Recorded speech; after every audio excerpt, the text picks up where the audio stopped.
Ассалаумағалейкум, 31 арнаның тікелей эфирінде Информ бюро жаңалықтары, студияда Болат Мүрсәлім. Бүгінгі күннің басты оқиғаларына қысқаша тоқталсақ. Ақтөбеде тағы да лаңкестік шабуыл болған ба? Бүгін қаладағы күштік құрылымдар полицей өліміне қатысты барлық көліктерді тексеруден өткізуде. Мұхтар Шахановқа 8 айып таққан Қасен Қожахмет даңқты ақынды сотқа берді. Ұлттың мақтанышына айналған ақын 10 күннен соң 70-ке толады. Заставадан айырған офицердің тепкісі. Теріс айрықтан қашқан 11 шекарашы өздерін кімдер ұрғанын ашық айтты. Жалақысы мардымсыз азаматтардан 10% табыс салығы алынып тасталама. Осы және өзгеде жаңалықтар алдағы жарты сағатта. Бүгін Ақтөбенің халқын қалада тағы да лаңкестік шабуыл болыпты деген ақпарат аяғынан тік тұрғызды. Таңертеңнен автомат асынған полицейлер әрбір көліктің іші сыртын түгел қарап, жаяу жүргіншілердің құжаттарын тексере бастаған. Тіпті қаланың Кірпішті ауылына шығар жолдағы көпірін қарулы күзет қоршауға алған. Дәл осы көпір маңында таңғы 5-тер шамасында белгісіз 3 азаматтың қолынан жол полициясы қызметкері оқ ұшып, оқиға орнында қаза тапқан. Қазтаг агенттігі Ақтөбедегі сенімді ақпарат көздеріне сілтеме жасай отырып, полицейді теріс діни ағымның жетегіне кеткендер атқан деген ақпарат таратты.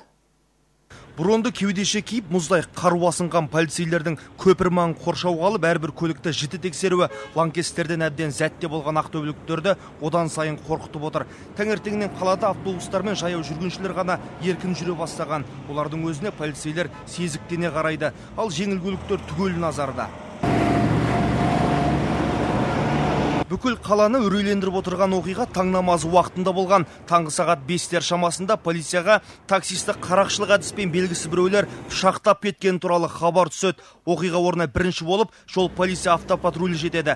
Патрульдегілердің біреуі қансырап жатқан жәбірленушіге көмек көрсетсе, екіншісі оның көрсетуі бойынша орман жаққа қарай жүгірген. Сол кезде қарулы шабуыл жасаған азамат жол инспекторы Темірбек Жақсылықбаевты басынан, кеудесінен және белінен атып кеткен. Ол алған жарақаттан қаза тапты. Осы дерек бойынша Қазақстан Республикасының қылмыстық кодексінің 96 бабына сәйкес кісі өлтіру бабына сәйкес қылмыстық іс қозғалды. Жарақат алған таксисті ауруханаға түскен бетте полицейлер уақытша тергеу изоляторында алып кеткен. Қазір ол шабуыл жасаушылар туралы көрсетінді беру үстінде. Ал қала маңында жүргізуші қызметінде жүргендер таксистерге шабуылдардың жиілеп кеткендігін алға тартып, жұмыстың қауіпті екенін айтады. Тіпті олар былтыр оқиғалардан соң сақалды адам көрсе қорқатын болған. Оққа ұшқан полицей 8 жыл бойы ішкі істер саласында еңбек еткен, ал жол полициясына ауысқаннан небәрі 1 айдай ғана уақыт болыпты. Темірбек Жақсылықбай отбасындағы 3-ші ұлдың үлкені, марқұмның артында жұбайы мен 4 жасар Сұлтан есімді баласы қалды. Тергеу енді ғана басталып жатқаны қарамастан, ақтөбелік полицейлер бұл оқиға бар болғаны тонау мақсатында жасалған шабуыл деп істі жылы жаба бастады. Алайда оқиғаға теріс ағымдардың қатысы бар жоқтығын тергеуден соң айтуға уәде етті. Мақсат Толықбай, Баян Сағынбаева, Информ бюро, Ақтөбе облысы. Былтыр 17 мамыр күні Ақтөбеде жанкешті лаңкес ұлттық қауіпсіздік комитетінің ғимаратында өзін-өзі жарып жіберген еді. Жарылғыш заттармен жабдықталған ол ғимараттың кіреберісінде қондырғыны іске қосқан. Соның салдарынан өзі қаза тауып, тағы 2 адам ауыр жараланған. Оқыс оқиға жергілікті құқық қорғау органдарының барлығын аяғынан тік тұрғызған. Кейіннен белгілі болғандай, лаңкес Рахымжан Мақатов теріс діни ағымдардың мүшесі болып шықты. Оның 12 серіктесі 17 жылға дейін бас бостандығынан айырылған. Ал осы оқиғадан соң көп өтпей Ақтөбе облысының Шұбарши, Кеңғияқ елді мекендерінде теріс ағым жетегіндегілер бірнеше полицейді лаңкестік шабуыл барысында оқ ұшырған болатын. Ал 11 шекарашысы қашып кеткен Шығыс Қазақстан облысындағы теріс айрық заставасының бастығы мен тағы 2 әскери қызметкері қамауға алынды. Оларға қарамағындағы сарбаздарды ұрып соғып, әлімжеттік көрсеткен деген айып тағылып отыр. Әскери прокуратураның мәліметінше, сарбаздардың шекараны тастап қашуына офицерлердің шектен тыс қорлық көрсетуі түрткі болған. Теріс айрық заставасынан 11 сарбаз дүйсенбі күні қашып кеткен болатын. Шекарашылар 1 тәуліктен кейін Тарғабатай ауданы Жаңаталап ауылы маңынан табылған. Қазір жәбір көрсетті деген заставаның бастығы мен келісім шарт бойынша қызмет етіп жүрген 2 офицер ұсталып, қылмыстық іс қозғалды. тергеу амалдарымен әскери прокуратура айналысып жатыр. Сондай-ақ мемлекеттік шекараны қараусыз қалдырған 11 сарбазда жазалануы мүмкін. Олардың заставаға келгеніне 1 айда толмаған. Бұрынғы қорғаныс министрі сенатор Мұхтар Алтынбаев шекарадан 11 бірдей сарбаздың қашуы біздегі әскери жүйенің мүлде сыр бергенін көрсетті. Бұған застава басшылары тікелей жауапты деді. Қасен Қожахмет даңқты ақын Мұхтар Шахановқа 8 айып тағып сотқа берді. Қазақстанның халық жазушысы ұлт мақтанышына айналған ақынды айыптап жазған жеке шағымын ол бүгін Алматыдағы Бостандық аудандық сотына тапсырып кетті. Желтоқсан көтерілісіне қатысушы Шахановты ар сотына салып қазақ халқының атынан үкім шығаруды талап етуде. Шынымен ол желтоқсан кезінде Алматыда болмаған, Қазақстанда болмаған. Москвада ақындық кешін өткізіп жүрген. Соған барып, кешіне барып, осы желтоқсанда болған қырғында айтам, Алматыда халық деген Ербол деген жігітті Байжарқын, Ақтөбенің. КГБ ұстатып жіберген, мынау кешімді бұзады менің деп. Ол бір, екіншіден Алматыға келіп 87 жылы комсомолдың пленумына қатысып, сол жерде сөз сөйлеген. Мына алаңға шыққандар, мен солармен сөйлесіп көрдім. Олар өз ана тілін білмейді екен, тарихын білмейтін адамдар. Мәңгүрттер деген ғой бізде. Қасен Қожахметтің айтуынша Шаханов Қазақстан комсомолының орталық комитеті жиынында желтоқсандықтарды қаралап, КСРО отаршылдарына оларды қатаң жазалауға батасын берген. Жендеттерге тасатып, оларды тоқтатпақ болған желтоқсандықтарға КГБ агенттері деп жала жапқан және оны бақ арқылы таратқан. Сондай-ақ өз-өзіне КГБ атынан хат жазып, мені мыналар қорқытып жатыр деп желтоқсан оқиғасын өз жарнамасына айналдырған деп отыр.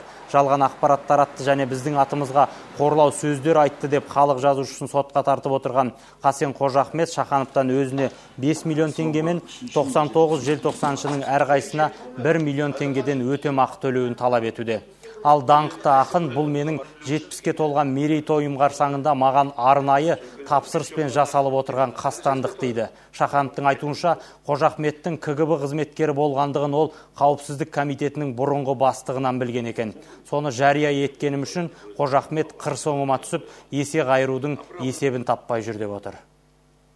1989 жылы Кеңестер одағының қылышынан қан тамып тұрған кезеңде Горбачевты алдап арал проблемасын айтамын деп желтоқсанды көтермегенімде бүгінде жалпы желтоқсан қандай сипат алар еді. Менің осы істерімнің барлығын жоққа шығару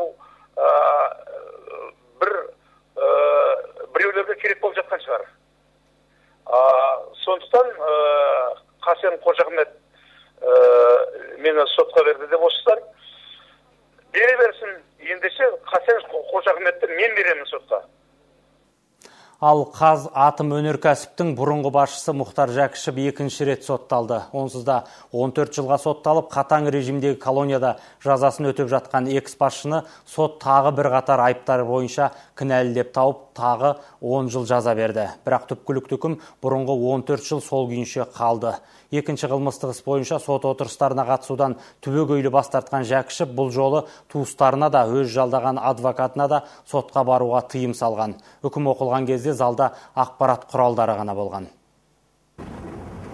Астанадағы Сарыарқа аудандық соты 2009 жылдың наурыз айында Қазатомөнеркәсіп ұлттық компаниясының экс-президенті Мұхтар Жәкішевті өзгенің мүлкін иеленіп, ірі көлемде пара алғаны үшін 14 жылға бас бостандығынан айырған еді.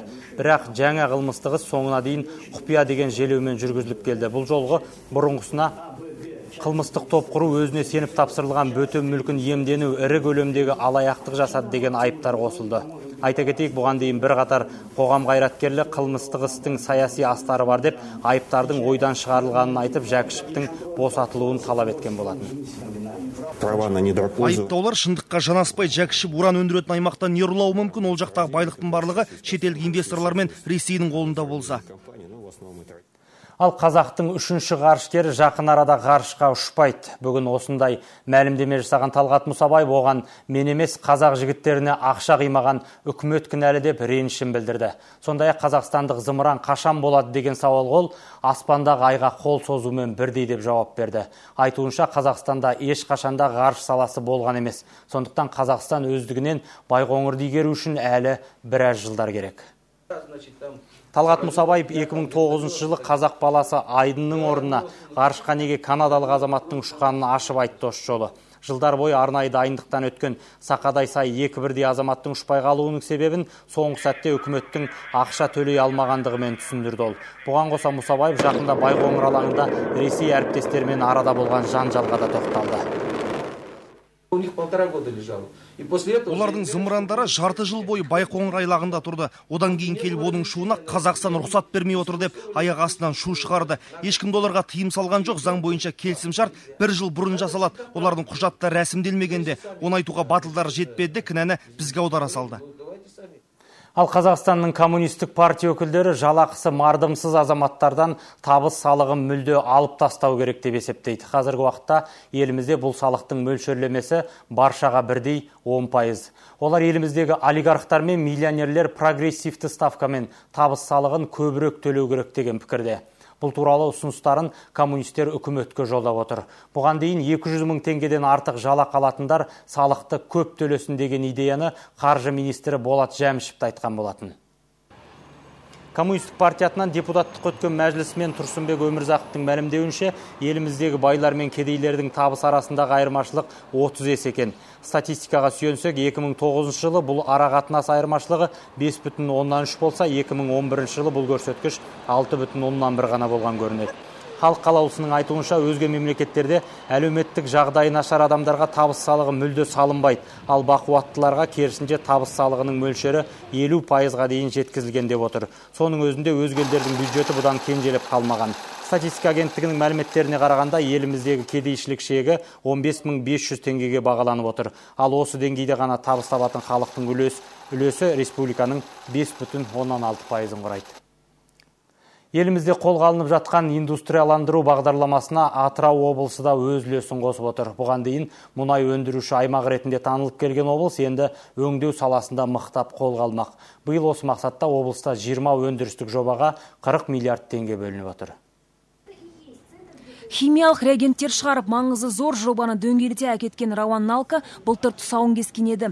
Қуаты жылына 20 мың тонна химиялық реагент шығаруға жететін жоба өндірістік қуатқа толықтай кіріскен. Күні бүгінге дейін 7 мың тонна өнім дайындап үлгерген олар жоспар бойынша жыл аяғына дейін 9 мың тоннаға жетуді көздеп отыр. Біздің өндіріс объектінің қуаты 9400 тонна жылына. Біздің өнімізді мұнай газ жолдау, сақтау. Макарон өнімдері енді Атыраудан да шығады. Бұл өнім базар нарқынан арзанырақ сатылатын болады. Италиялық әріптестерінен үйренген Спика макарон цехының тұсауы кесіліп, алғашқы өнімдері дүкен сөрелеріне жол тартып үлгерді. Ол Италияның жабдығымен шығарылып жатыр. Ол деген нағыз алғы технологиялар мен шығарылып жатқанмен біздер қазір осы өнімді сату жағынан өте көп қиындық көріп жатырмыз. Қиындығы үздіксіз өнім шығарып жатқан цехтың 3 ай бойы істелген 70 тонна өнімі сатылмаған.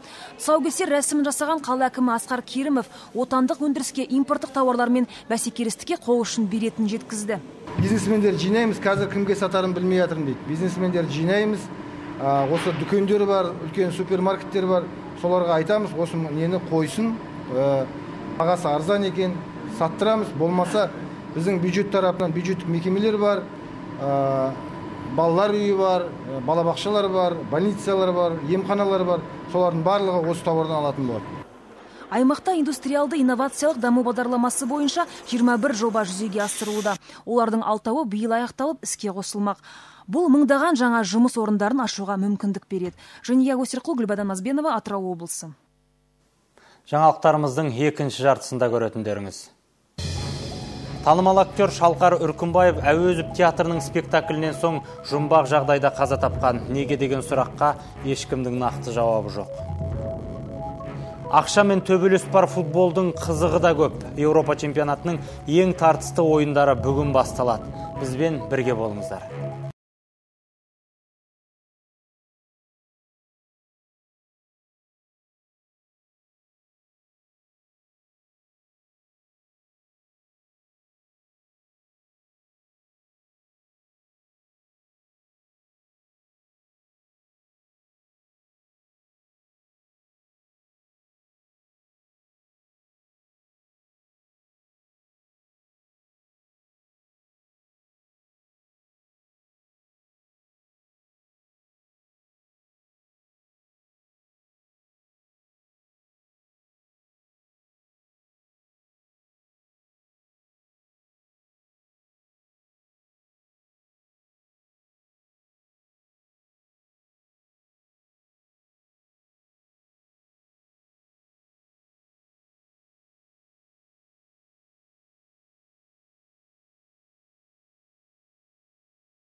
Түсініксіз жағдайда көз жұмған театр актері Шалқар Үркімбаевты жерлеу рәсімі бүгін өтті.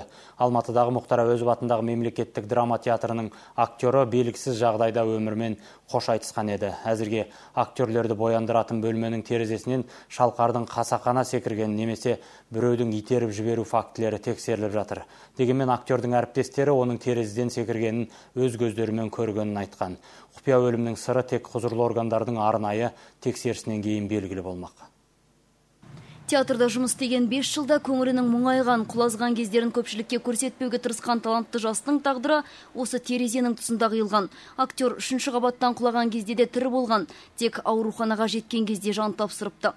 Әзірге Шалқар Үркімбаевтың өз-өзіне қол жұмсап, қасақана құлағаны анықталған жоқ. Тек әріптестерінің куәгер ретінде берген түсініктемелер ғана дарынды актердің өлімі суицид болғанын айғақтайды. Жұбатпашы, жүрегім көнер емес. Көз алдымда сырғуда нелер елес. Сағыныш қой, сағыныш саған деген. Қазақ дубляжының дауысы атанған актер Шалқар Үркімбаев көз тірісінде 100-ге жуық жарнамамен, ұялы телефондарда жазылған қара сөздерді дыбыстаған. Қоңыр үнімен халқының көңілін жаулаған азаматтың аударма саласындағы соңғы жұмысы жақында ғана шыққан Қара киімділер фильмі болыпты. Оны ешкім білмейді. Міндетіміз жердегі өзге ғаламшарлықтарды бақылау. Актердің театр сахнасындағы соңғы қойылымы Исраил Сапарбайдың «Қыз мың» атты лирикалық драмасы. Осы спектакльде басты рөлді сомдаған Шалқардың әртістерді бояндыратын бөлменің терезесінен секіріп кетіп, көз жұмғанына сен алар емеспіз дейді таныстары. Я его видел последний день. До трагедии. Значит, днем я его видел. Он был нормальный, вроде поздоровался, пообщались, поговорили.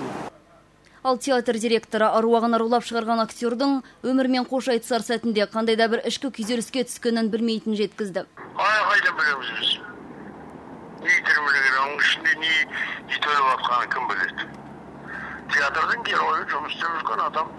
Әзірге театрда болған құпия өлімнің себептері анықталып жатыр. Дәлелсіз, дәйексіз қандай да бір түсініктеме беруге құзырлы орган қызметкерлері батпады. Психикалық немесе басқа да бір жағдайдың нәтижесінде болған деп әзірге айтуға болмайды. Оның бәрін жоғарыда айтқандай қазір біздің тергеушілеріміз қазір анық-қанығын анықтап жатыр. Мұхтар Әуезов атындағы мемлекеттік драма театрында 5 жыл бойы әртүрлі рөлдерді сомдаған Шалқар Үркімбаевтың денесі бүгін Қара жердің қойнына табысталды. 30-ға толған шағында өмірмен қош айтысқан азаматтың артында 3 баласы қалған. Лимар Салиев, Туман Сүлейменов, Информбюро, Алматы.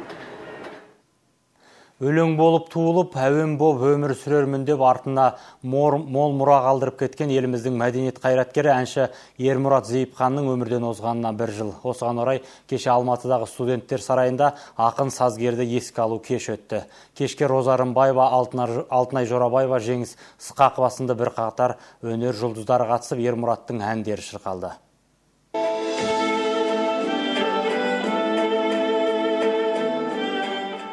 Көк тудың желбірегені, жайлау мәнім жанарғыз әндері арқылы халықтың ыстық ықыласына бөлінген ақын сазгер Ермұрат Зейіпханның еске алу кешін оның өнердегі дос-жарандар мен жақындар ұйымдастырған. Туыстары Ермұраттың өнерге кішкентайынан жақын болып, гитара мен домбыраның құлағында ойнағанын айтады.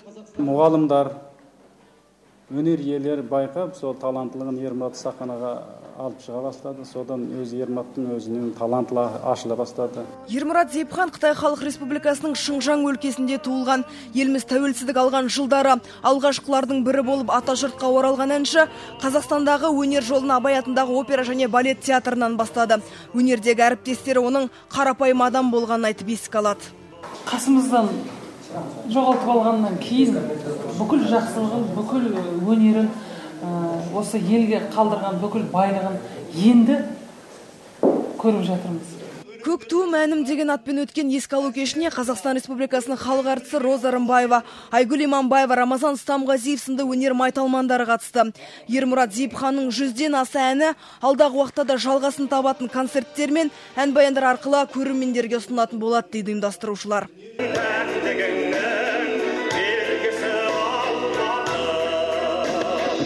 Аида Боранбай, Данияр Жүсіпов, Информбюро, Алматы.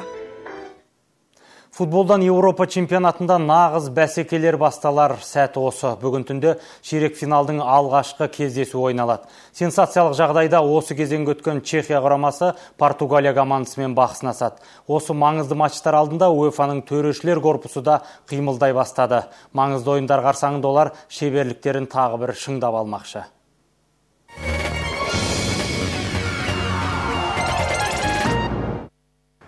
Футболдан Еуропа чемпионатында турнир басталғалы бері көпшіліктің наразылығын тудырған тақырыптардың бірі төрешілер. УЕФА тарапынан жіті таңдалып алынған қазылар әзірге әділдіктермен танылып жатқан жоқ. Өрескел ағаттықтармен есте қалуда. Бұған дейін Пьерлуиджи Калина бастаған корпус осы сәттерге аса мән бермей келген болатын. Шыдамның шегі Англия мен Украина арасындағы матчта аяқталды. Венгриялық қаза Виктор Кашайдың тобы украиналықтар соққан таза допты санамай тастады. Әйтсе де Калина орын алған қателікті Кашайға емес, оның көмекшісіне артып отыр. Бұған қарамастан венгриялық қаза үйіне жөнелтілді. Осы олқылықтың артынан атақты италиялық қазы төрешілердің барлығын жинап алып оқу-жаттығу жиынын жүргізді. Плей-офф бәсекелер алдында енді қателікке жол жоқ. Осы кезге дейінгі бірнеше матчтарда төрешілер тарапынан ағаттықтар кеткендігін жасыра алмаймыз. Қазыларда адамдар, оларда қателік жасайды. Әйтсе де финалдық бәсекелер алдында ондайға жол бермеу керек. Бүгін Чехия мен Португалия матчы. Бұл ширек финалдық бәсекелердің алғашқысы. Португалия құрамасы кездесудің айқын фавориті саналса, чехтар аутсайдер. 1996 жылғы Еуропа чемпионатында да тур осындай жағдай болған. Бірақ ол кезде чехтар ойда жоқта 1-0 ұтып жартылай финалға өткен еді. Бұл жолы қалай болмақ? Соңғы матчтармен сараласақ, ЛСБ отандастарының асық алысынан түсіп тұр. Өйткені олардың сапында Криштиану Роналдо қаһарына мінді. Азулы Голландия құрамасының қақпасына қос доп соққан ол бүгінде өз сөзін айтары хақ. Бұған қарамастан бас бапкер Паулу Бенту жұлдызға байланысты аса сақтық танытып отыр. Ал Чехия құрамасының жартылай қорғаушысы Ярослав Плашилдың айтуынша бұл матч тағдырын жартылай қорғаушылар шешеді. Қай команда алаңның ортасына қожалық етсе, солар жеңіске жетеді дейді ол. Сондай-ақ Плашил ресейліктерге қарсы көрсетілген ұсқынсыз ойынды қайталауға болмайтындығында баса айтты. Ержан Көшкімбаев, Азамат Жанаспаев, Информбюро.